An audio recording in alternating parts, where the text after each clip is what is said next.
Indian ഫുട്ബോളിലെ ക്ലബ്ബുകളിൽ തമ്മിൽ പല പ്രശ്നങ്ങളും ഉണ്ട് എന്നുള്ള കാര്യം വളരെ ക്രിസ്റ്റൽ ക്ലിയർ ആണ്. കാരണം ISLന്റെ നടത്തിപ്പുമായിട്ട് ബന്ധപ്പെട്ട് അവരുണ്ടാക്കിയ താൽക്കാലിക സ്കെഡ്യൂൾ അംഗീകരിക്കാൻ ISL ക്ലബ്ബുകൾ ഒന്നും തയ്യാറല്ല. കാരണം അത് താരങ്ങളുടെ ആരോഗ്യത്തിനെയും കരിയറിനെയും തന്നെ ബാധിക്കുന്ന തരത്തിൽ അപകടകരമായിട്ടുള്ള സിറ്റുവേഷനിൽ പോകും.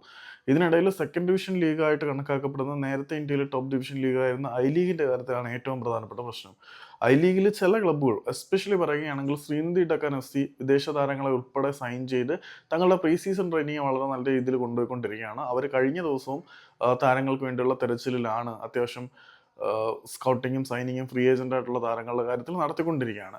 അപ്പം ശ്രീനിധി ഡക്കാനെ പോലെയുള്ള ക്ലബ്ബുകൾ വളരെ ആക്റ്റീവായിട്ട് വരാൻ പോകുന്ന സീസണിലെ ലീഗിന് വേണ്ടിയിട്ട് തയ്യാറെടുക്കുന്ന സാഹചര്യത്തിൽ ഓൾ ഇന്ത്യ ഫുട്ബോൾ ഫെഡറേഷൻ്റെ പ്രസിഡന്റായിട്ടുള്ള കല്യാൺ ചൗബെ വിളിച്ചു ചേർത്ത ഓൺലൈൻ മീറ്റിങ്ങിന് വിളിച്ചു ചേർത്തതെന്ന് പറഞ്ഞാൽ എല്ലാ ഐ ലീഗ് ക്ലബ്ബുകളിലെയും പ്രതിനിധികളെ ഉൾപ്പെടുത്തിക്കൊണ്ടുള്ള ഒരു ഓൺലൈൻ മീറ്റിംഗാണ് വിളിച്ചു ചേർത്തത്. അത് സംയുക്തമായിട്ട് ക്ലബ്ബുകളെല്ലാവരും ബഹിഷ്കരിക്കുകയാണ് ചെയ്തത്. അതായത് all India football federation I league നടത്തിപ്പുമായിട്ട് ബന്ധപ്പെട്ട കാര്യങ്ങൾ ചർച്ച ചെയ്യാൻ വേണ്ടിയിട്ട് വിളിച്ചു ചേർത്ത മീറ്റിങ്ങിനെ സംയുക്തമായിട്ട് ഐ ലീഗിലെ എല്ലാ ക്ലബ്ബുകളും ചേർന്ന് എതിർത്ത് ബോയ്ക്കോട്ട് ചെയ്തിരിക്കുകയാണ്, ബഹിഷ്കരിച്ചിരിക്കുകയാണ്.